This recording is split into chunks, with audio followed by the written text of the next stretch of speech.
Thank you. Thank you very much. Yeah, no, thank you, your son. It's really kind of you to introduce me and invite me here to speak tonight. Like Jos said, we've been talking about this little adventure now for a couple of years, and I have to confess that I haven't been to the Netherlands that often in the past. I came and taught a little bit in Rotterdam in the early 90s, but I should also clear up one thing. My name is French. I have a French name, but I'm actually Indian. You know, I was born in Bombay. My father was half French, half Indian. My mother is Irish. So I don't speak anything but English, alas. So it's good of you to tolerate me coming here and speaking to you in English. But I have, I've emigrated to London when I was a child. And my father had died. He was an architect in India.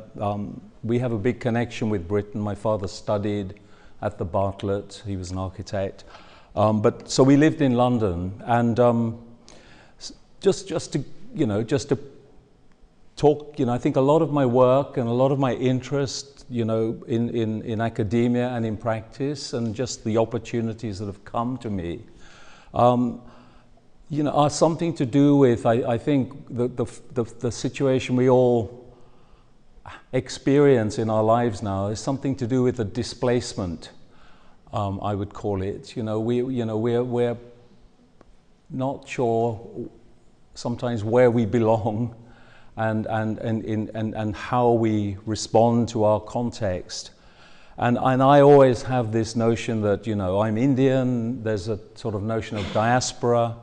In Britain, one is, I'm British, but I'm not English. These things, these kind of niceties matter, and I think here in Maastricht, where you are, you're close to Germany, you're close to Belgium, there's a lot of, what can I say, just the experience of just adjusting to the kind of situation, because it's different for everybody. And what I'd like to talk about tonight is this notion of collaborative practice. And I've been quite broad about this because I think in architecture we accept it as kind of normative that we collaborate. There's no escape from collaboration. Nobody can make architectural projects at any scale without collaboration. But I've done over, maybe the last 25, 30 years, I have crossed over and overlapped into art practice. And that's a different situation, where artists and architects have a different view to collaboration. I'll talk about that a bit more. But I wanted to start by showing you work that I did for a Japanese fashion designer, which is how I really started my career in architecture and practice in the early 80s. I worked for Michiko Koshino, and she comes from a fashion dynasty in Tokyo. She's got a sister, Hiroko, who had a house designed by Tadao Ando near Osaka at Ashiya. She got another sister also who is a fashion designer. Her mother is. So Michiko was the kind of the black sheep of the family. I don't know how you'd put it, but she came to London and got married to an Englishman and set up her office there. Did a lot of her fashion house in London, did a lot of work around the club scene, and this was, it was an interesting commission for me. Literally my first project was to make a shop for her flagship shop in Mayfair, just off Bond Street, in a kind of an English version of Art Nouveau. We designed an interior that for me has, little speculations about Baroque perspective. Most of this declared to Michiko, but this idea that the interior was a displaced space with a sort of shop front that you descended into. So my first project for Michiko was I think 1981, 82, you know, a kind of minimalist shop it was described as, where we had, you know, serious issues around listed buildings and what we could and couldn't do with the project. So there were little touches like store risers, which in Mayfair are great large pieces of upstand, and here was a kind of fairly lean acknowledgement of the name of the fashion house. But as a result of this project, we were invited by Michiko and her backers to make proposals for a series of shops in Tokyo and the Far East. And we responded by designing a kit of parts, a series of metal elements, which could be, you'll see these are pieces that are on casters, so there's a whole series of furniture elements and elements that makes, you know, enclosed space, and these could be dressed in different ways. So this model was made to send to Tokyo. This is made in brass and copper, and sent to Tokyo to the makers there, because they were rolling out, I think in Japan itself, 50 shops based on this idea. So this series of images are to do with this idea that the shop can be adaptable. It adapts to seasonal change. You know, the pieces themselves open and close, unfold, and we then also have to respond to the designer's own, you know, oeuvre. And Michiko had a very, she made a range of things, but she's most famous, I think, for designing inflatable clothes. And so when we looked at a dressing for one of her shops, this was with, you know, in terms of collaboration, you know, I was with Michiko and her husband, but also young designers whom she employed who had just graduated from Central St. Martin's. So this is Susie Brooke and myself. We evolved this idea of a kind of dressing for the elements within the shop. And I really enjoyed all of this work, but I also, in a slightly architectural hair shirt way, was critical of the fact that fashion was quite ephemeral. And, you know, we put a lot of time into these projects, and they'd last maybe a few months, maybe a couple of years if you're lucky, and then the shop is taken away and you do it again. So I kind of, in the end, got quite tired of this and decided to think about other things. But in the meantime, I also started evolving an interest, but partly out of invitation. And these are my collaborators in a project I did for the Venice Biennale in 1996. There's the curator on the left, her name is Vivian Lovell, and in the middle Heather Ackroyd, and on the right Daniel Harvey. And this, I'd never been to Venice till then. And we went there on a reconnaissance trip in April that year, and I had been asked to work with an artist of my choice. It was for the Architecture Biennale, and we were working outside the main British Pavilion on the Giudecca. And I invited Heather and Daniel to work with me because we had an interest in things that were kinetic, in things that were organic, things that grew, if you like. So they have an art practice that you will see how that impacted on the project. So in terms of kind of joint drawings, I mean, the one thing that's interesting is that Heather and Daniel never made drawings. We as architects were always drawing and sketching and testing at different scales. I mean, this was the one drawing we did. It's a jointly authored drawing, and we made a kind of scenario that we would work with the notion of the edicule. which was the sort of the idea of the little house as a kind of form in architecture, which Summerson writes about, and also it's a very important element in Indian Hindu temple architecture. But this idea of the kind of space within a space within a space was quite interesting for us. But we explored this through making various castings and various sort of explorations around the edicular idea. So this is a plaster piece, maybe about this big.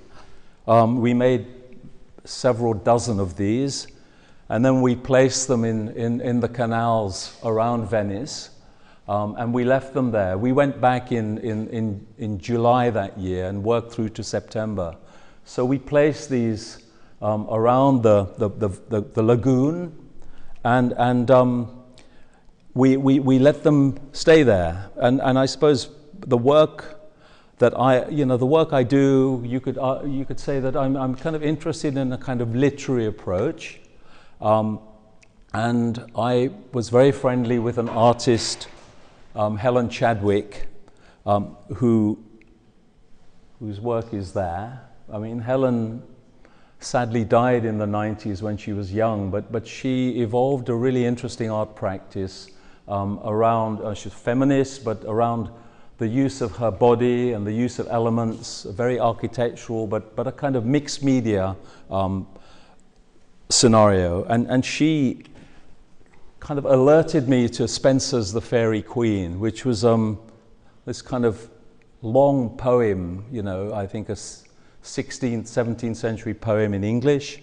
But the piece that I'm putting up here, which talks about mutability, the idea that things change and decay. And it was an interesting time in art practice with Helen's work that she was interested in how things within the scale of, the scale time-wise of an art project, how change would be brought about. And it's something we maybe accept on one level in architecture, because architecture aims for a certain kind of period of time. But Spenser's text talks about this quite, I think, quite well. So this is what happened to some of the pieces that we put into the canal in Venice.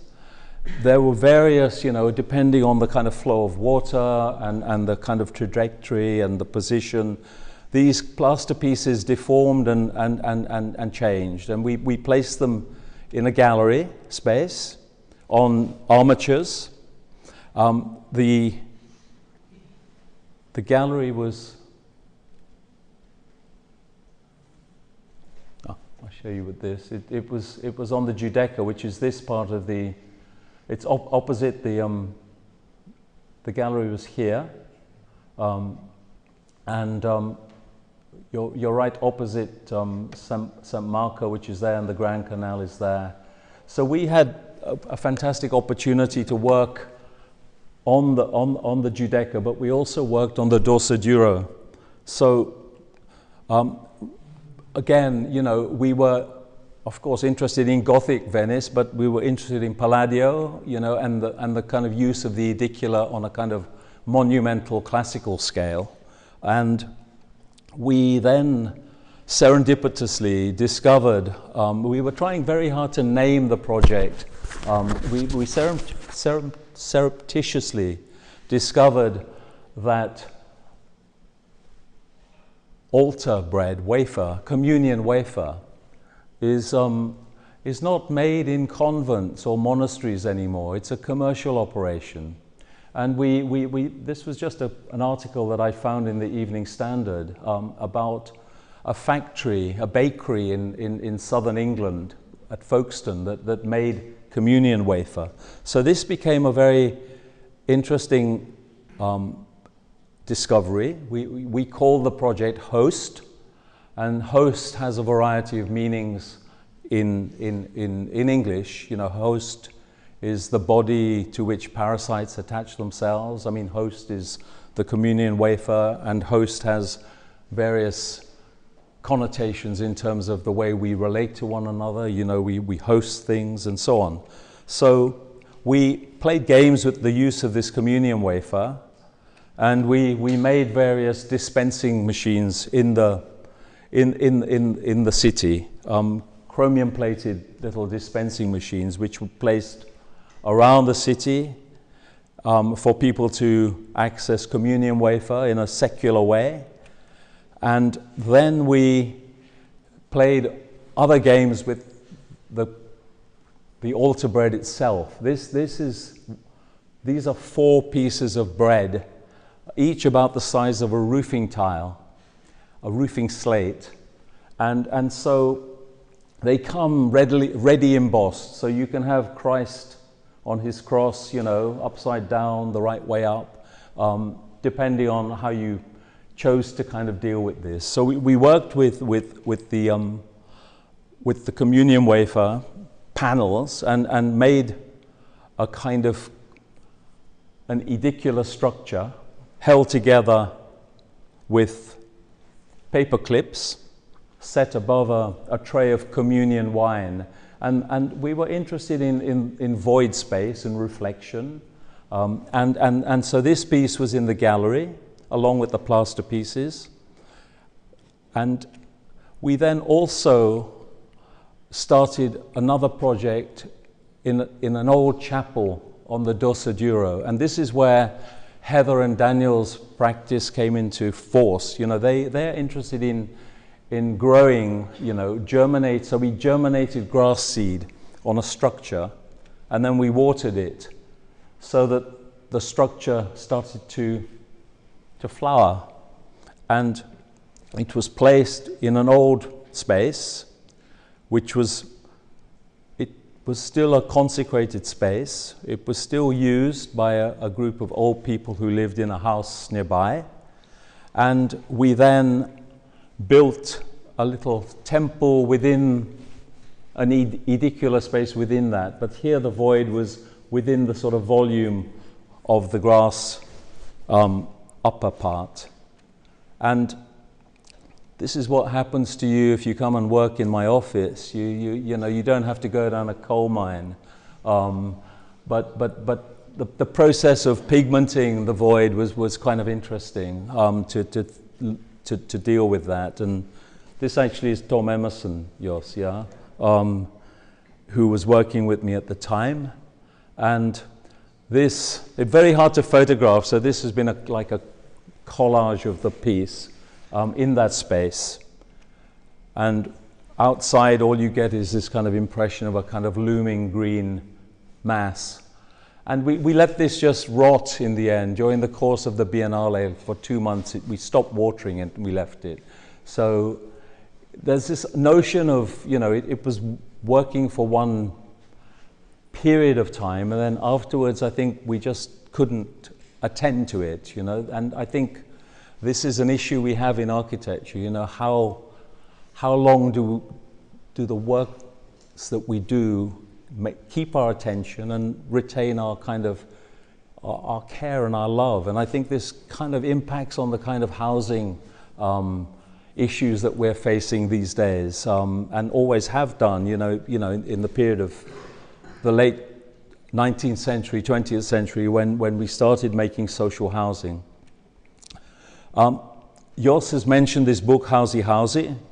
I was invited to make a book with my wife, who's an anthropologist, and we had this idea that we would make a pattern book, a book in the tradition of, you know, the great pattern books, and also the pattern books of just everyday ornamentation and so on that you had in the 18th, 19th century, Batty Langley and people like that. So Housey Housey took 23 of our projects, which we categorized in terms of location, material, and, you know, other kind of adjectives, and we somehow were able to kind of classify them playfully.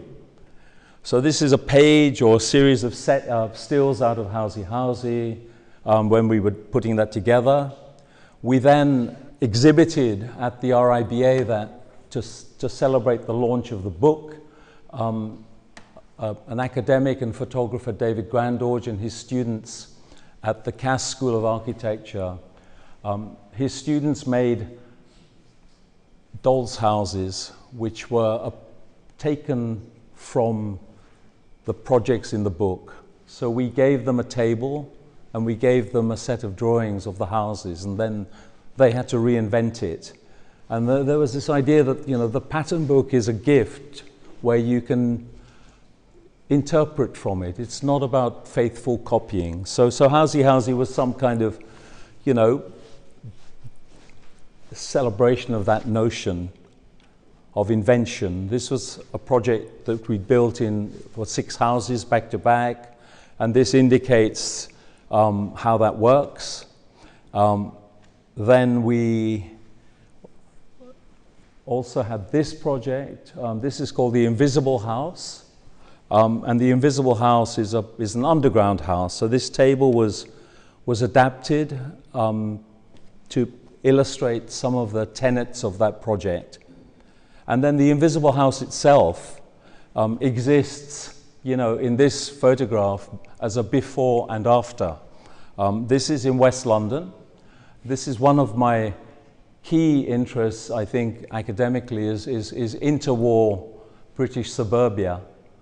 It's kind of where the majority of the British live. You know, most of us live in the suburbs, and we are desperate to abandon the suburb and go to the city. The suburb is always termed as in a pejorative sense.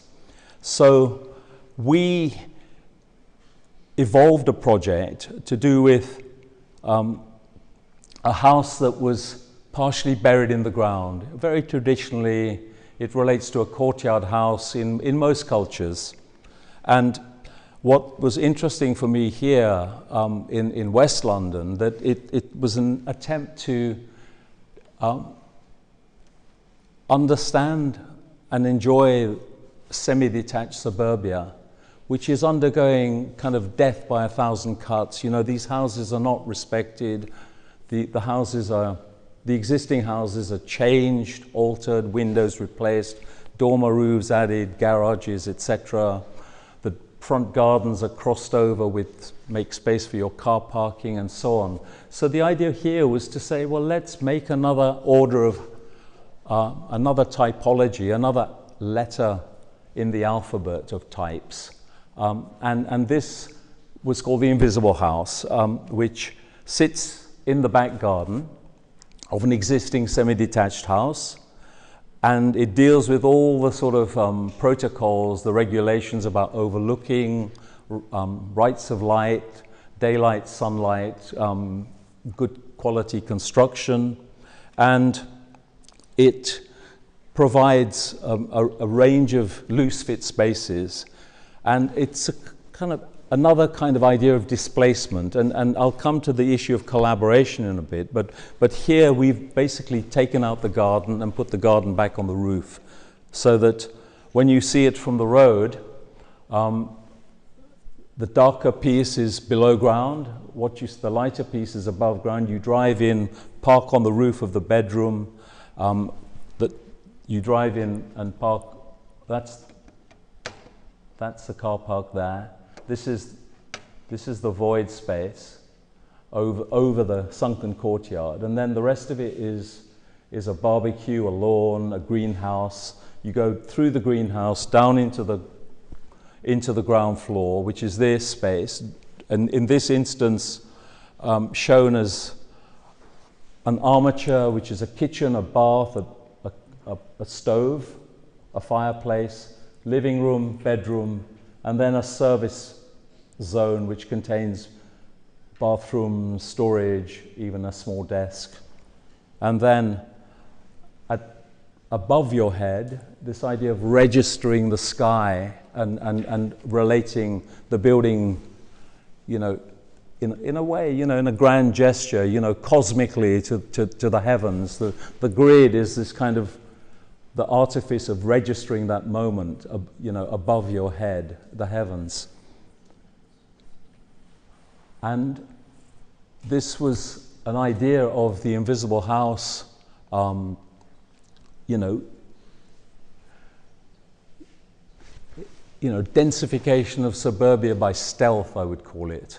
where these houses could be built by anybody in their back garden, and then suddenly you have, you know, double the density of suburbia, and it responds to the needs for different kinds of demographics now. This area is very much, you know, populated by a Greek community who live in a very different way to the English, but you know, hopefully you could respond to that, but it was for anybody really, and the idea was that you could double the density without necessarily expressing that in a visual sense. You know, I like the modesty of the garden wall, the garden fence, and it could be used in different ways. It could be used as an adjunct to an existing house. It could be used as a separate flat, or a separate apartment, separate house, or it could be used for a live workspace. So it had all of these possibilities. And when we proposed building this is the technique, the technology of sheet steel piling. This is not the site. This is a construction site in Greenwich by Hawksmoor's great church, St. Alphege. But we used sheet steel piling, and we worked with Max Fordham's very good engineer in Britain. We worked with Max himself, and Dewhurst McFarlane, very good engineer. So the collaboration about how to make this and how to sort of make it as a sort of piece of construction, you know, that was habitable, was a very kind of particular kind of endeavor for me, working with them. You know, the coffers of the piling became an opportunity to make storage space and so on. But you can see that the same layout pretty much existed.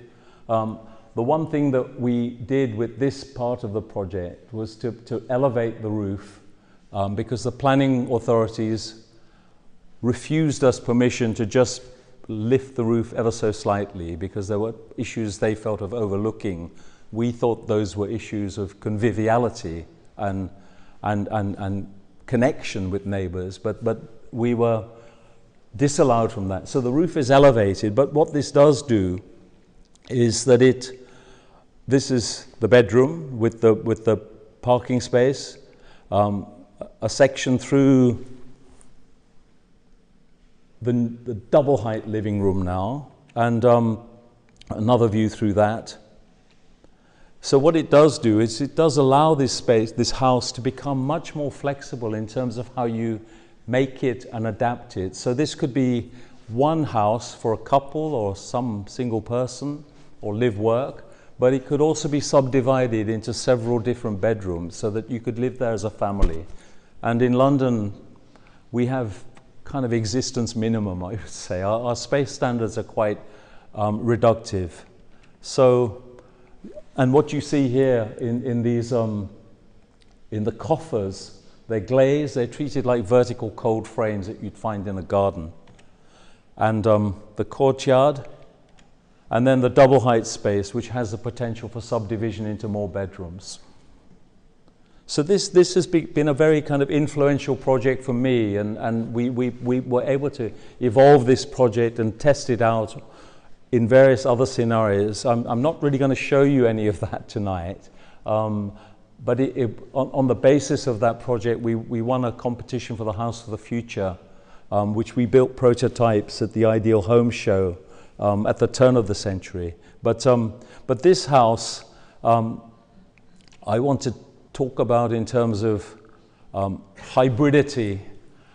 We conceive this house as a timber box on a brick plinth, but it was done with a developer who, for reasons of economy and reasons of speed, we made it as a timber frame. So we dressed it in timber. We had a brick plinth, but in fact it's a steel structured building. And this is a family house which has a kind of inversion. We have cinema room on the basement, ground floor is parking entrance, bedrooms on the first floor, living room and garden room on the upper floors with the garden there. And it's connected to an existing hotel built on the banks of the River Thames, tested through model and silhouette, and again in reference to this notion of hybridity. I felt construction, you know, we're all constrained by the economics, time frame, but just generally what's available. And I think this idea of hybridity is quite useful to take on board. And this is a piece by Richard Wilson, the artist, where he marries a caravan with a garden shed. I like this image as a kind of, a kind of playful exemplar of this notion of that. And then you can make nice spaces. So this is a view from the upstairs living room of the river. This is where the Oxford and Cambridge boat race ends. So you get a kind of a fleeting view of that. It's quite modest and careful in how it's detailed, but that was not the point of this, the project. It was really just wanting to show you how these projects come about. And similarly with this project, which started life, you know, as a 60s detached house in Greenwich, built for two artists, John Christopherson and his wife Anne. We were approached by our client, and they happened to be a young couple who were having twin sons. And in fact, one is a fashion designer, one is a graphic designer. Ben designed our book for us. But the brief here was to make a bigger house for them, and we were able to add another story here. And we couldn't salvage any of this timber, so we found the brick, still made, a beautiful handmade brick, and we infilled the various spandrels. Ben designed, the collaboration was with the client, a designer. He designed the various patterns for the brickwork, and we just elevated it by one story. And we turned it from a kind of slightly lopsided house into something more cubic. And then became quite playful in terms of how we started dressing all the openings here. Christopherson's work included this rather beautiful collage, which we couldn't retain, unfortunately. So this was documented, and then part of this was demolished. And the house is in Greenwich. This is Greenwich Park. Here's the Thames. It's just here, and if you see it from the park, it sits up above the trees. It's in a territory of domestic residential work, and what's interesting is that it's on the scarp slope of the chalk before you come to the clay London plain, the floodplain of the river. And what the land does there is come down it's been terraced, and this is one of John Christopherson's paintings. So we inherited a sort of stepped landscape, but I'll quickly show you the interior of the house, playing a game with the sort of herringbone pattern, the parquet floor in maple. We used a palette, very reduced palette, paint, parquet, and Carrara marble, and the external joinery in utility, which we borrowed from a neighbor's property, a lovely 1960s listed house, and we were able to kind of make some very, within this tight cube, we were able to make some quite interesting fluid spaces, which were about catching the light, catching the view, etc. And acknowledging and enjoying the difference in texture. There were times when we were going to sort of, mute the brickwork, which was fresh, on the north face of the building, but we enjoy the fact that brickwork, the new brickwork with the old sort of rather mossy brickwork has this contrast, became quite an interesting leitmotif for the house. So here's the house facing the river. We gave it a grand double height opening to acknowledge that. And what you see at the bottom left of the photograph is the 1960s house called Meridian West, which is a listed house now. And we stole, borrowed, had a conversation with that house. We took the details for the utility, windows, sliding doors, pivot doors from there. And our current project for this house is we're now, the existing house is here. We're now building a version of the invisible house here because of the way the slope works. You'll see in this image, this is Meridian West, this is the existing house, and then this is a version of the invisible house. So this idea that themes within the work come back. This is a different version, but it nonetheless influenced by some of that earlier work we were doing.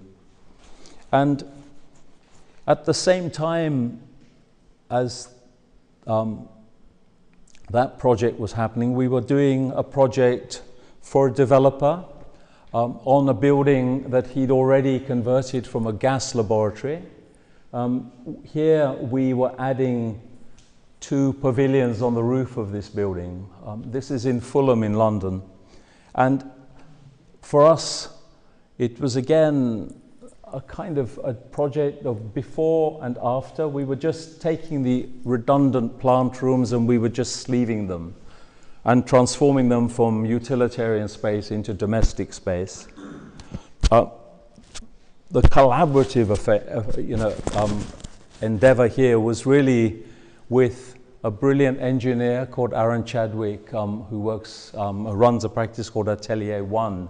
Now, Aaron engineered these with us, and these were prefabricated buildings done with a purpose. We were able to then build these in a factory to quite exacting standards in Manchester and bring them to the site in Fulham.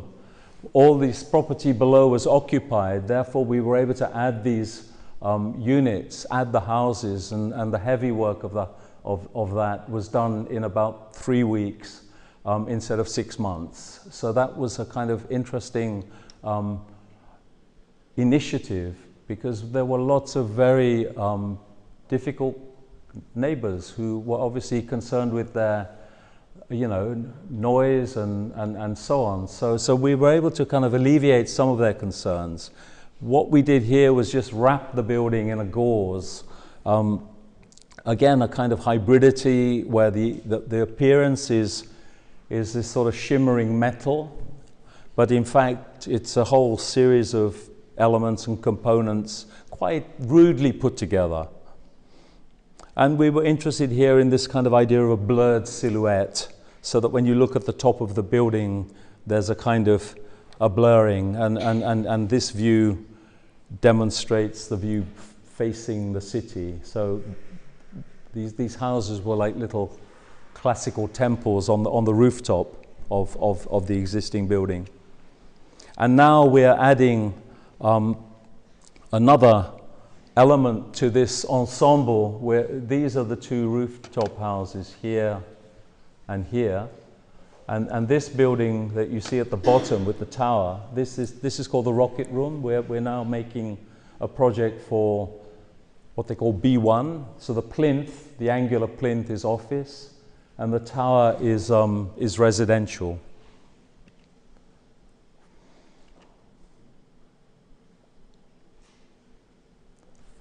The ground floor offers a kind of porte cochere to these kind of angular office spaces and access to the flats above.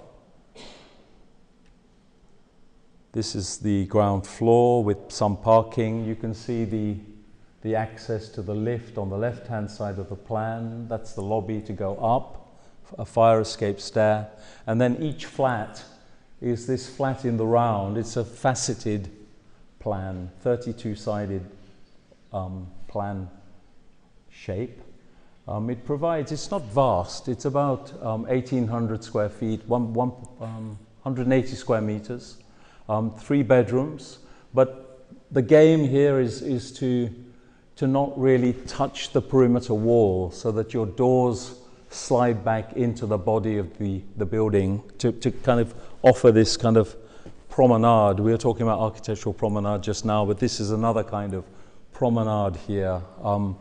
And it was an interesting project for me because the developer Crispin Kelly studied architecture at the AA with Peter Salter, and is a kind of special kind of developer. You know, he acts in the form of a patron, and really the conversation of this project emerged out of a lot of discussions with him about, you know, architecture. So these are the flat plans. They're kind of all the same, but all different. And then the view from the apartment over the kind of the hinterland of the Thames, but not in Greenwich this time, but in West London.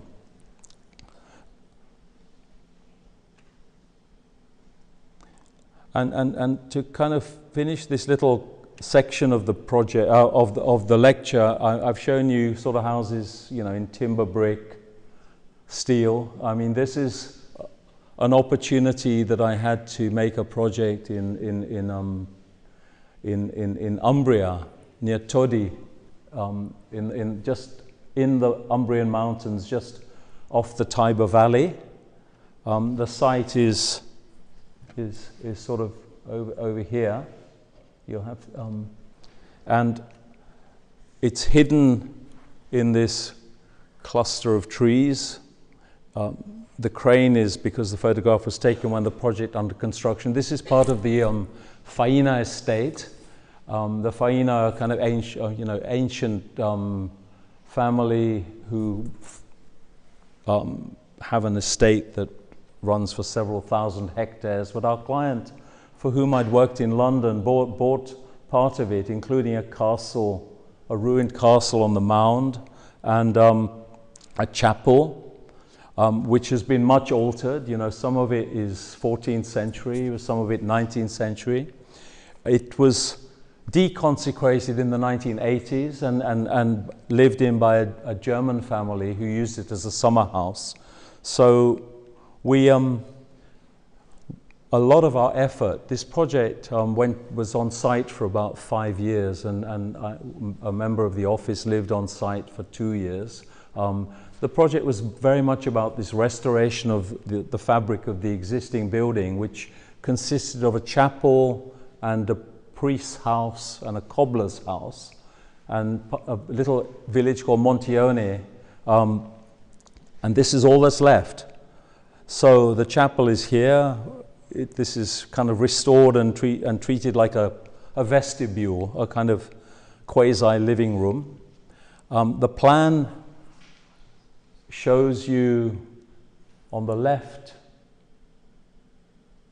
is the ground floor, so the chapel is there, and it's the domestic accommodation is like an L shape wrapped around it, and we worked with what was there. We restored it, we repaired it, turned it into a sort of slightly grand family summer house with 5 bedrooms. And then we added, in the lower part of the building, we added a pool room and a pool, and a studio flat here, so that, and tested it. I mean, I thought this is quite nice to show you. A really brilliant young architect, Mo Wong, working with me, and she made this rather beautiful paper model of the project just to sell it to ourselves, but also to communicate to the client the qualities of the project. At the time, we were thinking to cantilever the pool, and we changed that. We thought that the gesture was too much, but it also was going to be very difficult to build, and it was an issue to do with sight lines when you start to set these kind of buildings out. The client was very, very interested in this project, and they were both aesthetes, and they both wanted to be there a lot of the time when we were doing this. So a lot of it was about a collaboration with them, and I think all the better for it for me. And we then also tested it at a very large scale. This is a model perhaps as big as this table, of part of the pool room, the pool terrace and the pool at an exhibition at the Academy in Copenhagen. And we then started building, and the building process went on and on and on, because Umbrian winters are very harsh, Umbrian summers are very hot, and the builder can't work in either part of that. So the building time became quite limited, but perhaps useful to the architect to be able to kind of have more consideration about the project. And this kind of is perhaps my favorite photograph. This is like the promise of the building, but this is the terrace above the pool and the pool room. And here you just peep over the side, you see the pool and the terrace. And we were trying to work very sensitively with elements that we found in the landscape, like this wall on the right, which is a kind of part of a rampart, and then the chapel terrace wall in stone. So the conversation between the sort of material became very interesting for us. And we'd never done any, we've done little pieces of concrete, but nowhere in England there's no tradition anymore to make any concrete work. So there was nothing to refer to. But it became I feel a kind of a way of a piece of rustication supporting the kind of the old part, you know, and deferring to it, and then we had the opportunity to play games almost too precious with the board marking and other elements, but you can see what this was all about. It's all about this fantastic view, the view sort of to the northeast over the Tiber Valley. Not perfect. It's not like Tuscany. This is quite a conflicted landscape full of industry in the valley, but nonetheless it has, you know, real beautiful qualities. And then this is a view of the project which demonstrates this, you know, the subordination of our insertion with the rest of the building. And I'd like to end with a just very different scale of project. These are unbuilt projects, but these are projects which are, for me, a new kind of collaboration with Busan Opera House, with competition for the opera house in Korea. Busan is the second city after Seoul.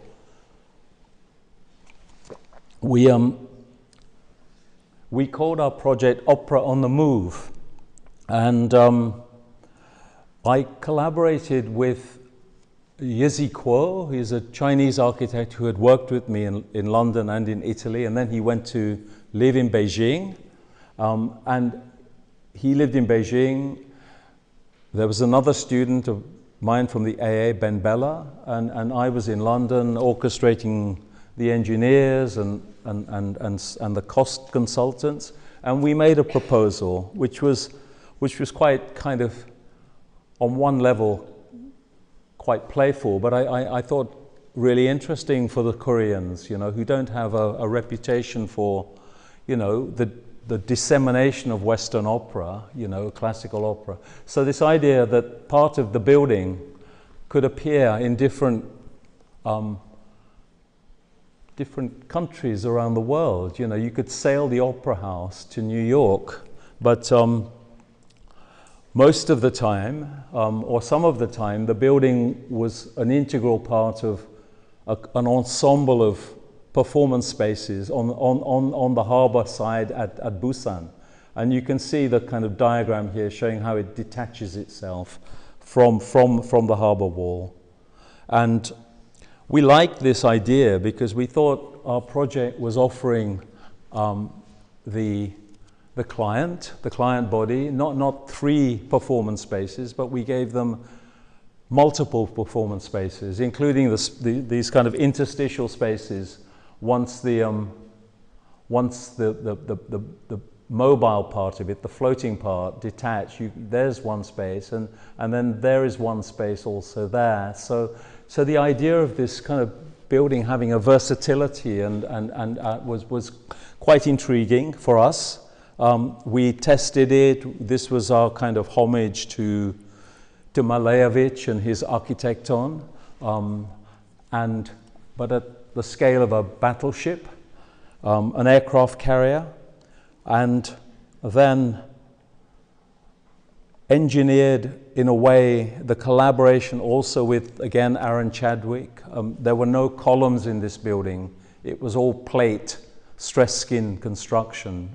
We thought this is more appropriate to the idea of a building that sat beside the harbor that was almost masquerading as a ship.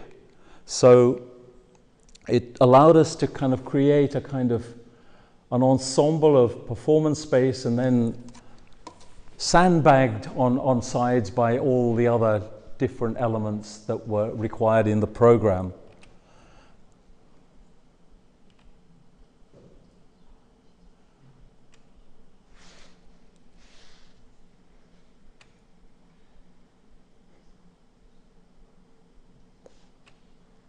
And another, so we didn't come anywhere near to winning that one, but we nearly won this one. And this is a project led by a developer called Urban Splash in Somerset on the Bristol Channel. So this is England and that's Wales, and this is the Bristol Channel. We were asked to make a project on this site. This is Birnbeck Pier. This was a listed building, a listed structure built in the 19th century, but abandoned in the 1930s. And we were asked by Urban Splash, there was no program, just make the most eye-catching project you can think about. And my wife's family come from Weston-super-Mare, so I know it quite well. And we were quite interested in the kind of British seaside experience, which is full of, it's quite vulgar, it's quite coarse on some levels, but it's full of vitality. So we proposed a very big building in the shape of a very small island, and I think you'll get the picture now. This is the view from Sand Bay, which is to the south, and this is like a building that has detached itself from the headland and is a kind of natural piece. But the game here was about the artifice of a building. We're not trying to make this look like a natural built piece of outcrop when you get close to it. So here you understand the kind of the scale of it. This is 20 stories high, and it's covered in this carapace, which is packed with earth, and you can grow the flora that you can on the headland. Our engineers, I did this in collaboration with Jonathan Vining at a practice in Cardiff where I was professor for a while, visiting professor, and John and I made this project, and we used the resources of quite a big company there to kind of generate the background to this project. And it's thought through in a lot of detail. There is a sort of subterranean passage that you can drive and service the building. A lot of wind turbines at this lower level. There's a what we call a horizon deck, that the people arrive, the public arrive from the mainland onto the deck. It has various kind of, it's a bit like an airport, possibly will end up like an airport, that, you know, full of concessions, but the opportunity to invest it and infuse it with a lot of life. And then as you go up through the building, the south side and the west side are vertical, and that's where you put 200 apartments and a hotel. The north side, which kind of slopes, Bill, gosh, I can't remember his surname now, but our engineer, Bill Watts, he suggested, and this became a kind of an idea that we could use and build lots of these off the coast of Britain, maybe Holland, a place for data centers which are secure, generate a lot of energy so that the minimal output, energy output for this building, but then within the data center, which is black box, we inserted a whole series of elements, the program of the seaside, you know, so a music hall, cafe, casino, cinema, etc. And then when you come to the very top of the building, but you're not actually on top of the building, then there is a kind of an interior landscape, which is where the hotel guests can have access to. So the section works like this: residential on the right, the black box data center and elements from the seaside, you know, theater, casino, etc.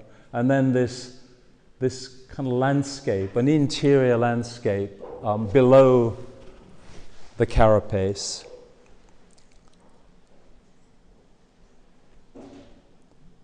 The horizon deck.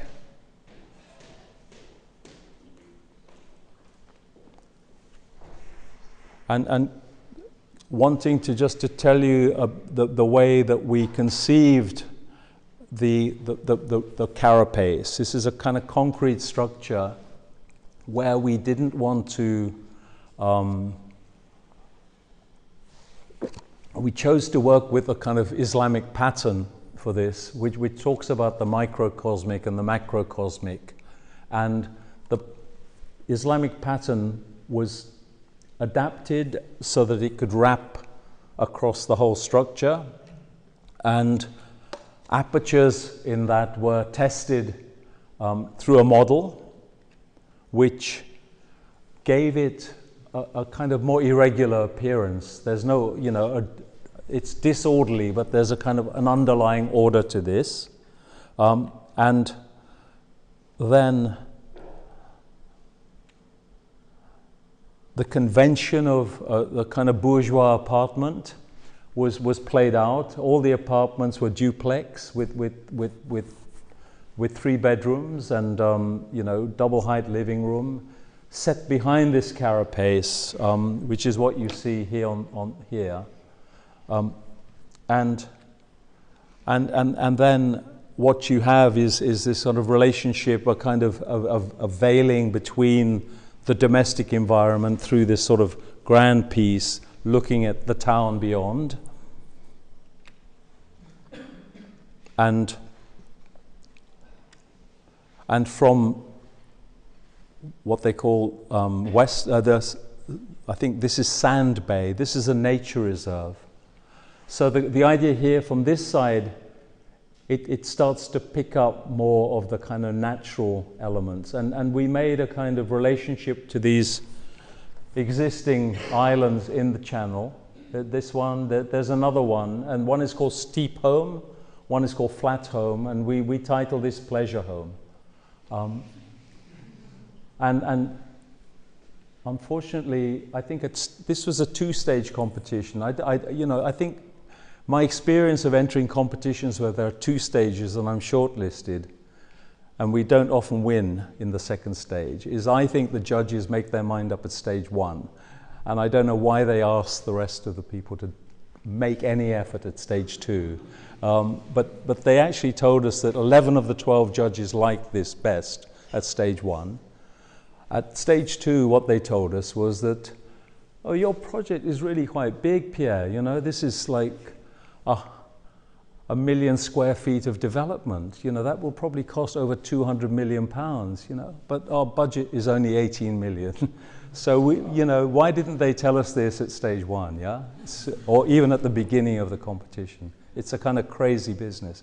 So much effort, you know, I can't begin to tell you, you know, not tens of thousands, but kind of hundreds of £1,000s worth of fees when you have all your consultants around you. And none of it paid for. I think the honorarium was £3,500. So, but we still do them because we like testing, you know, and it is enjoyable to kind of, you know, play with ideas at this kind of scale, which is something I don't often have a chance to do in my practice, which is, as you see, mostly much smaller, more carefully nurtured projects. So yeah, this is a parting shot of Bernbeck Island, and I wanted just to finish now with this project called Apparition, and it's the three bombs that you see on the poster. And this project came about from a very, you know, a very ordinary commission. I was asked to convert this house. The neighbors had a garden here, and we, in looking at the plans of the Ordnance Survey, the house is here, and the red block is where we had a side garden to add something. The client wanted a side extension. But when we look back in terms of researching the history of this site, the site looked like this. And what we discovered was that this site, it's kind of exceptional in West London. West London wasn't as badly bombed in the war as the East, because East was where most of the industry was. But the West also took some big hits, and so what you ended up with was this instead. So we were able to get permission for this kind of mirror image project for the site. So I kind of call this Apparition, and during this time I was invited to by a group of artists and architects. I mean, 4 architects, most of us connected in some way to the AA. Artists from a group mostly around Camberwell Art School. And we were given a church in East London, in South East London to work in, a place called Dilston Grove. But I evolved the theme of the bomb site. And here you have the view of St. Paul's not long after the area around it had been bombed. The view from the cupola at St. Paul's after a bombing raid. And what you had, I think, in East London and the Docklands was this sort of things that happened, no doubt, here and places like Rotterdam, you know, total destruction. So this map indicates the Surrey docks, and you can see the black is total destruction.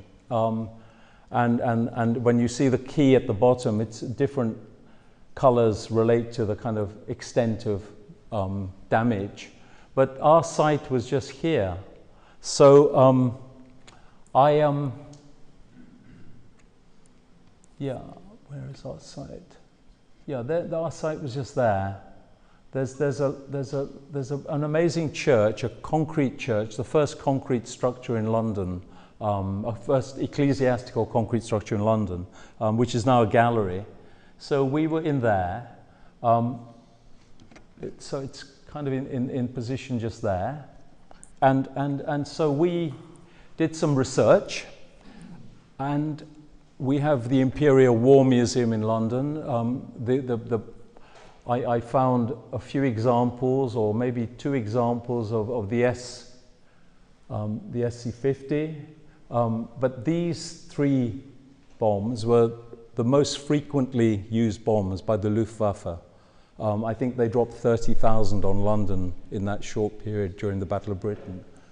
So we thought, rather, you never see the bomb itself. You always see the kind of the destruction wrought by the bomb, and you never even see fragments. So the project evolved into me making my own little drawings of each bomb, and then we started making these, and the collaboration here was with my ex-brother-in-law, who's a famous product designer, who did a lot of the work on Star Wars for the stormtroopers and all of that stuff. So he, in effect, I acted as an assistant to him, and he started making these bombs for us. And it's an interesting process for me as a kind of the architect. We never really get our hands too dirty, yeah. So this was interesting, and so these are like, and we very rarely build one-to-one. So this is one-to-one scale. These are full size, and you can see the scale of them in relation to the mannequin. The S50 is about this big, and the 250 here, and the 500 is about 2.4 meters high. Very big pieces. Very interesting for us to work on this. And yeah, just a few images. This is the church at Dilston Grove. We did some really very nice studies on proportion here. The golden mean, the golden section is inherent in this structure. If you know a little bit about English artists, Richard Wentworth lived in this church when he was a student at the RCA, and had some very interesting stories to tell. For instance, during one of the bombing raids, it's his very next door to a little row of terraced houses. A couple were in bed. The bomb went off. The bomb blew. The windows blew out. This man had his suit on a dresser by the window. Everything was sort of sucked out of the window, and you have to know Richard. He tells it well, better than me, but he said the roof of the church lifted up, and in that moment the waistcoat of the man's suit landed on the wall of the roof, of the wall, and then the roof came down. And his wife told this story, so the waistcoat is probably still up there somewhere, but incredible. But so this church has some interesting anecdotal history, but it's also a historically important building. And again, just the scale. When you see the bombs, you'll realize that these are figures in the space, and then the installation within that space, and the pieces that I made were at the back, or Andrew made. I helped, yeah.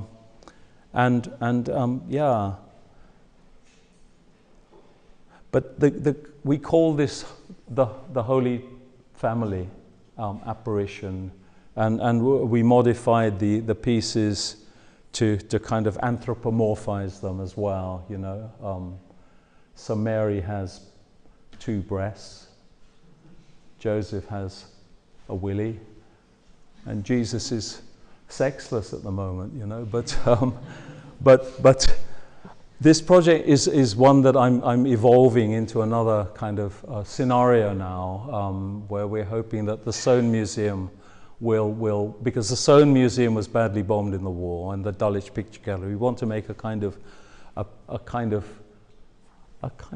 narrative within that space around Soane's pieces, around this project.